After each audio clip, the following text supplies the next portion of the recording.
Physics एक ऐसा subject जिसके सवाल कभी कभी ऐसे लगते हैं जैसे किसी और प्लैनेट से आए हों, कभी कभी जेन्युइनली आ भी जाते हैं ग्रेविटेशन चैप्टर में, but coming to the point, कभी कभी confidence skyrocket, next second boom, आप खुद ही के कॉन्सेप्ट्स को सोच के सोचते हो यार मैंने क्या पढ़ा था। लिटरली आपके खुद के कॉन्सेप्ट्स आपसे क्वेश्चंस पूछना चालू कर देते हैं।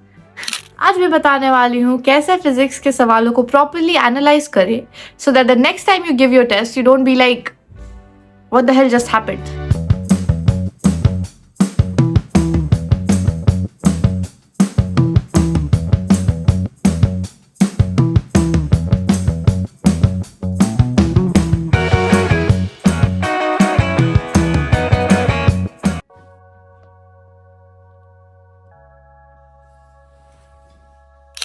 फिजिक्स का रूल नंबर 1, सवाल को हमेशा ध्यान से पढ़ो। आई नो ये बहुत लोग बोलते हैं बट एक्चुअली बहुत ध्यान से, लाइक शर्लॉक होम्स। जब आपके पास क्वेश्चन है you need to be like a detective, you need to read every single clue that's given. अगर क्वेश्चन में मेंशन है neglect air resistance, that means the question might be something different than what you are expecting, because I know we all remember that moment जब हम सोचते थे अच्छा ये पूछ रहा था क्वेश्चन में, मुझे तो लगा ये पूछ रहा था, ये वो करते ही रह जाओगे पूरा टाइम अगर समझोगे नहीं कि एक्चुअली में क्या इंपॉर्टेंट है। लाइफ में 2 गलती कभी नहीं करनी चाहिए, एक मम्मी से मुंह लगाना, दूसरा फिजिक्स में क्वेश्चन को लाइटली लेना। चाहे आपको लगे कि आपको एक क्वेश्चन आ रहा है, you are doing very good, तब भी आप एक बहुत बड़े ट्रैप में जाने वाले हो, because there are so many times जब ऑप्शंस गलत दिए रहते हैं क्योंकि एग्जामिनर को पता रहता है कि बच्चा ये करेगा। So try trace passing that code, जहां पे आपको पता चल जाए कि अच्छा ये स्पेसिफिक वर्ड है, मतलब मुझे ये निकालना है इसका। Break it down into what, why and how. अब इनका क्या मतलब है? एक कॉमन मिस्टेक जो हम सब करते हैं वो है कि क्वेश्चन देखते ही मन में सोचना इसे कैसे सॉल्व करें, जबकि ये सबसे लास्ट स्टेप होना चाहिए। For the very first step you need to understand what. Now what do you have to understand? You have to understand what. So मेरा कहना है कि जो भी गिवन है उसे समझो, what exactly is given in the question. सबसे पहले तो लोग क्या करते हैं, देखते हैं मास गिवन है, वेलोसिटी गिवन है, अच्छा ठीक है अब निकालना क्या है। बट देखो सबसे पहले तुम्हें ये समझना है कि ये गिवन है, तो माइंड में उसे पुट करो कि ठीक है मास है, वेलोसिटी है, और तभी से फॉर्मुलेट करने लगो कि कोई तो रिलेशन होगा, कहीं पे मैंने पढ़ा होगा, उस हिसाब से like as I told you act like an detective, as I told you act like an detective, नहीं as I told you act like a detective.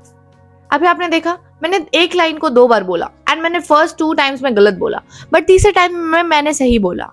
How was that? Because I started focusing more on my statement.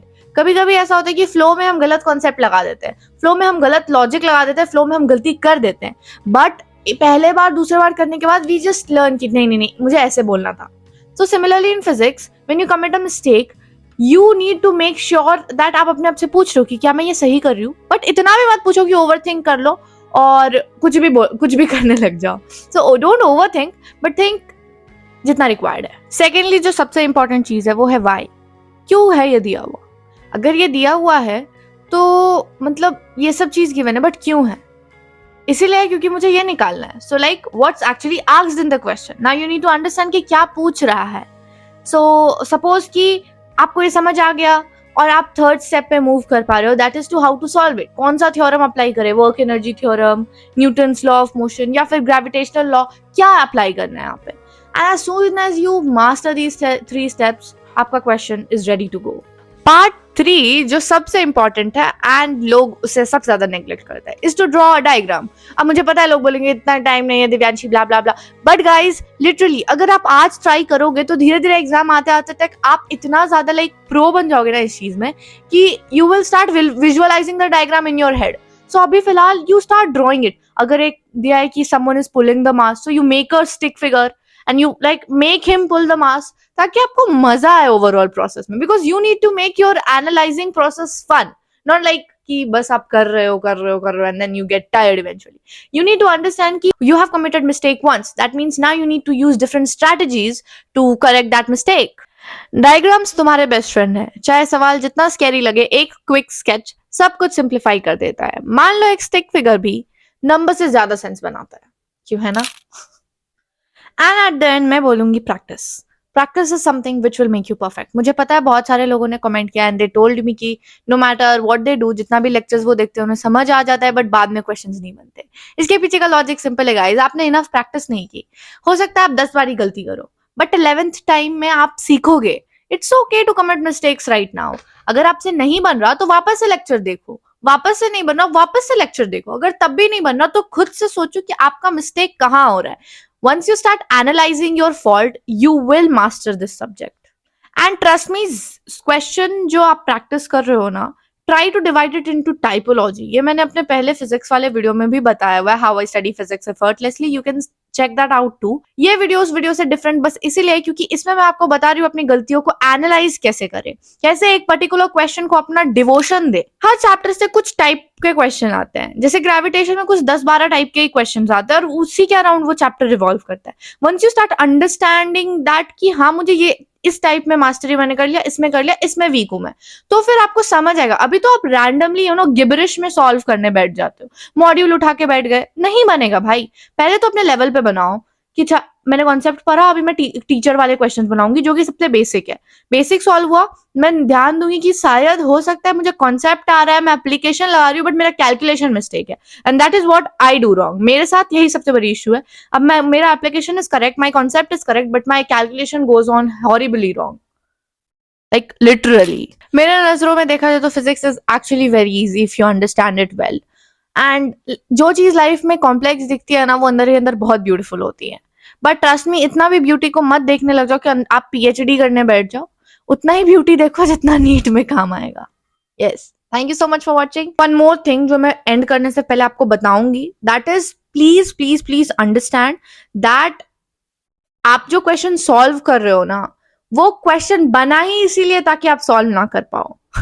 अगर question इतना easy होता या फिर wording इतना easy होता तो फिर तो सब लोग क्रैक कर लेते, सब लोग 180 आउट ऑफ 180 फिजिक्स में ले आते, but they can not, because बहुत क्वेश्चंस में लैंग्वेजेस टफ होती है। अब आप कैसे डिसाइड करोगे कि मैं कैसे लैंग्वेज अंडरस्टैंड करूं, कैसे मैं समझूं?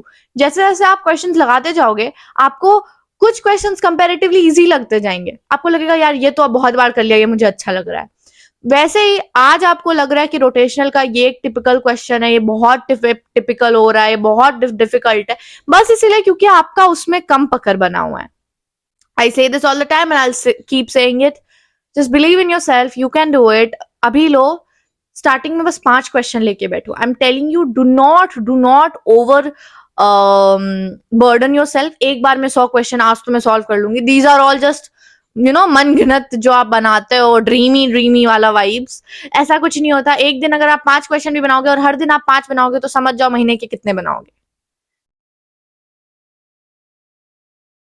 मजाक कर रही हूँ, 150 आई नो।